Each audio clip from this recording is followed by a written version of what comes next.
Good day, everyone. This is Blvd here from White Bunny Immigration, and I have come up with an important information. This video gonna be very short, and I am live on YouTube after quite a long time because I got a little busy with my day-to-day work.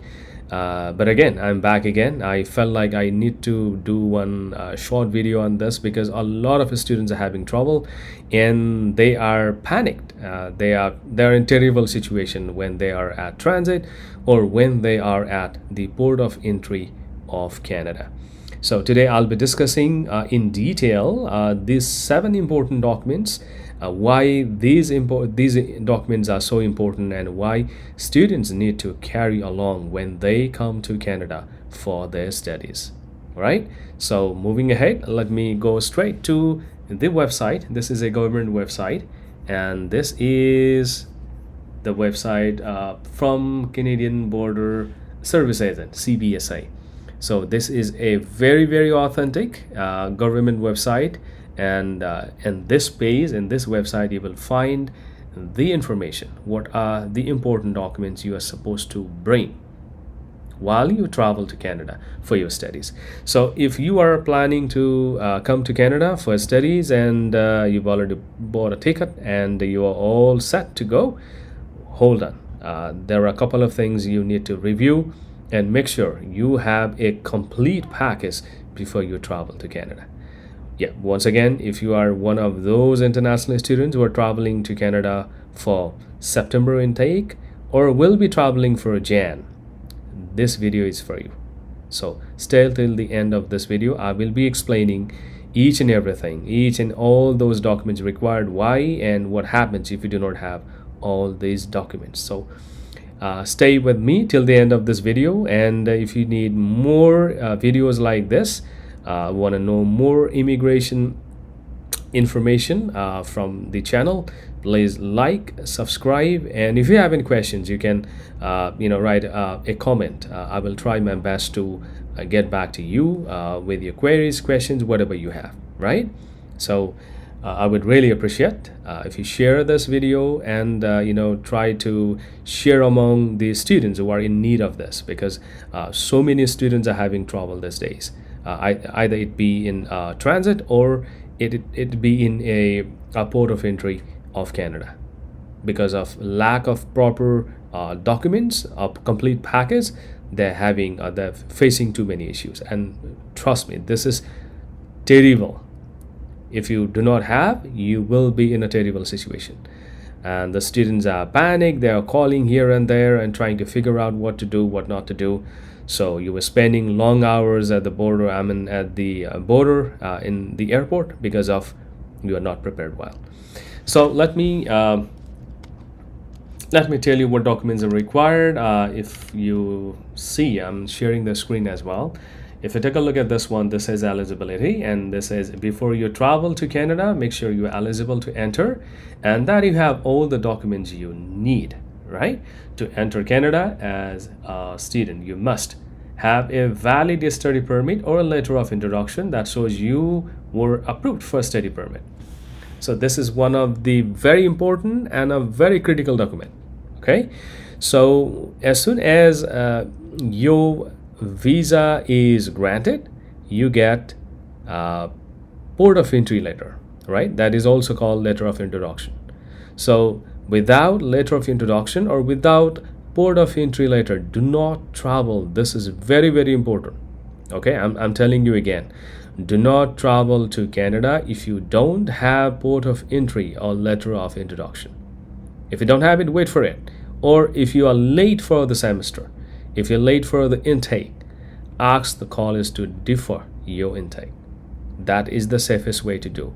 If you don't want to be in trouble and don't want to have a stress and don't want to be in a panic situation, make sure you do have this document. So where do you find this document? So you find it in your IRCC portal. Right after your visa is stamped on your passport, or you get that sticker in your passport, this letter is usually released in the portal. So you can download from there and print it and have a copy of it with you when you travel. right? This is very important document. So this is what we call letter of introduction or port of entry letter. And another important thing along with this, when you get your letter of introduction, make sure you verify your name, your first name, last name, middle name, your date of birth, your addresses, and everything. Make sure everything as per your passport, everything as per your facts. All right? Whatever facts or whatever information is true, it should match with what you have in that letter or paper, whatever. Right. Another thing is check your counterfoil as well. Make sure you do have proper information. All your names are properly spelled as in your passport. Your date of birth is accurate. Your first name, last name, middle names are accurate and properly spelled. Okay. If your names have issue, if your date of birth has issues, please make sure you communicate with IRCC and modify it before you travel. Otherwise, you will be in trouble. 100% you will be in trouble when you will arrive at port of entry in Canada. All right. Now moving on to the second one, it says be attending a designated learning institution. So if you're coming to Canada to study, make sure your institution is part of this, or your institution is a member of DLI. DLI means a designated learning institution. So Canada has listed a huge number of education institution. So make sure your education is part of that institution, right? If not, then again, it's a red flag. Make sure you verify it. If it is not, then you will be in trouble. So maybe in the next video, I'll be talking about a designated learning institution, why, how to verify, what to verify, and which designated learning institution is good for you, and why you should be enroll in that particular institution. I will be making a video in future. Yes, again, if you want me to make more videos, you want me to encourage to do so, please like, subscribe my channel, and give me a feedback how I'm presenting and how is my content with regards to this Canadian immigration. So next thing is and it gives you another information as well, the travel time. If you're traveling this late August, early September, or early January, in these time frames, the travelers are quite a lot, so to make sure you plan ahead of it. Now moving on to the next one, this is documents required if you have applied for a study permit and work permit if applicable, right, and have not yet received your visa and or letter of introduction. Do not travel. Can you see that? Yeah, do not travel to Canada until you have received the documents. Once again, I just love to read this again. Do not travel to Canada until you have received these documents. It's so important. Trust me, it's so important. Some of the students are wrongly advised. They traveled, they got trouble, they got stranded in the transit. So they were asked, where is your port of entry letter, where is your introduction of a letter of introduction? So they were not able to show it and they had to go back to their home, right? So this is not a good news. So please make sure you have it. No matter what other people say, you need to have this one. This is a must document. Next thing here, it says be sure to review all your documentation and ensure your information is correct before traveling. If not, please contact IRCC, right? Okay. Now moving ahead, this says have in your possession all of the documents required before you travel to Canada. Do not place any of these documents in your, what's written there, checked luggage. Yes, this is another important thing again. So you may happen to put your important documents in the luggage, which literally will not be with you. So checked login, as you submit to the airport, what happens, you will be getting only when you check out here, right? So you have to be very careful. So before you go for the collection of the luggage, you need to show all those documents. If you don't have it, you are in trouble, my dear. So you have to be very careful. So make sure all important documents you put into a clear bag. all right? You put into a clear bag, white transparent bag, white, blue, whatever, but make sure it is transparent. You put it inside all the documents in a single package. So, and when you travel, you carry it. So when you reach to a border or the port of entry, you can just open it and show all the documents. You don't have to worry about the document is in luggage or this and that. So not in the checked luggage, right? It is in the hand luggage, handbag, or maybe you carry in your laptop bag or whatever. All right, now the very first document out of 7 is passport. That's what we call travel document. So you need to have a passport. Make sure you have a valid passport, the passport with a proper valid date. That means your passport is not expired, and definitely is.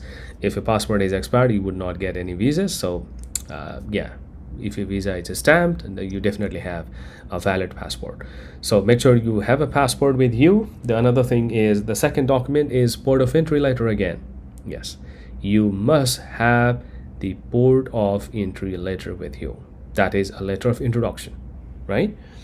So as I already told you, this you will be downloading it from the IRCC's portal, your study permit portal, where you applied for a study permit.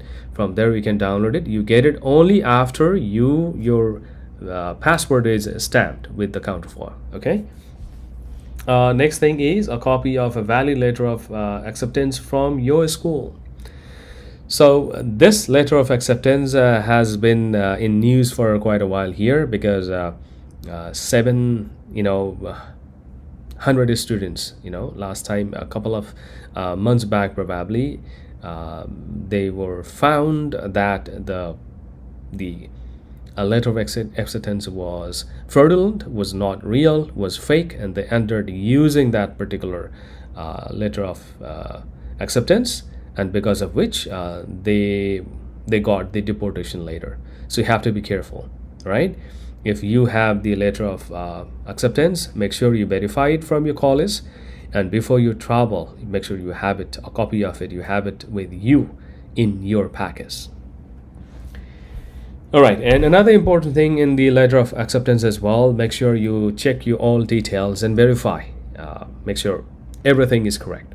Your name, your first name, your middle name, your last name, your address, your email address, your designated learning institution, the program you applied for, the durations, tuition fees, and everything that you have in that letter of acceptance. Make sure you verify it. You check it thoroughly before you come to Canada. The next thing is this says a valid electronic travel authorizations, a valid visa, a valid green card, or another valid travel document. Okay, this is pretty clear. You need to have this one. ETA, if ETA is required. If not, then you need a valid visa. Next thing is proof of funds to support your stay in Canada. So this is another important thing, a little confusing. I just want to put a light on it. So when you say proof of fund, that means you already got visa and you're traveling to Canada. So you need to demonstrate that you have a sufficient amount of money to help you buy groceries and pay you at least a couple of months of rent, right? If you don't have that money, probably you will be in trouble again. They will ask you, how would you survive here if you don't have money? So that money can be brought as a draft, or that money can be brought as a travel card.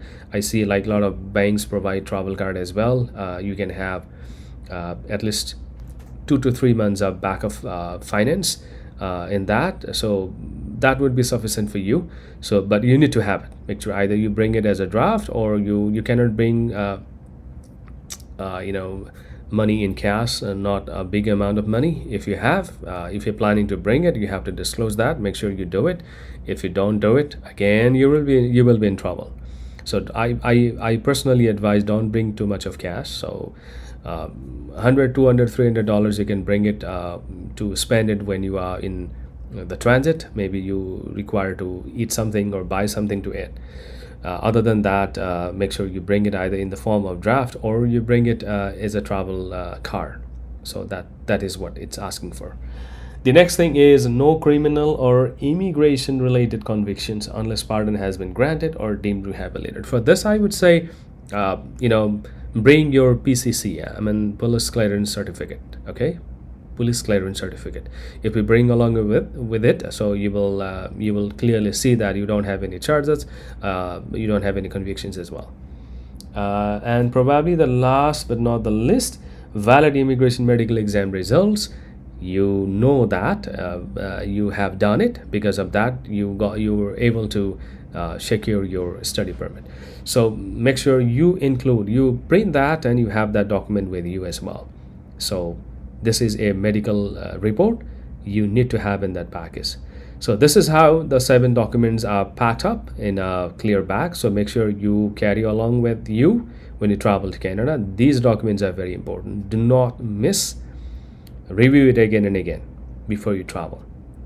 So this is what I actually wanted to let you know, because we are dealing with the students, and a lot of the students are having issue because they are not prepared. They don't have proper documentations. They don't have all these documents in the bag when they travel. Even they have it, they have somewhere else, like in the check luggage, which is not advised to practice. And at the same time, make sure you have all these documents again before I leave. So thank you so much for joining this short live sessions, and I hope this video will help you a lot. If you have any questions, queries, you can write a comment, or if you want me to, if you would like me to make more videos on the international student side, or maybe in the immigration part, you can write that in comment as well. I'll be doing it. I am a registered Canadian immigration consultant. My R number is R709082. I work for White Bunny Immigration Services, and our office is located in Brampton, Ontario, Canada. So yes, so if you're already inside Canada, any students facing problems with this documentation and all this stuff, you can visit my office. It is in Brampton, Ontario. So thank you so much joining this short live video session, and I hope this today's video session will definitely help you and prepare you before you move to Canada. So once again, please watch this video if you are planning to come to Canada for this September or for Jan Int'L. These are very important documents. You really need to have it. If you don't have it, you are in trouble. And I know you don't like to be troubled and panicked while you are traveling to Canada, right? All right. Thank you so much once again. Please like, subscribe, and share my channel, and help it share to all those people who are in need of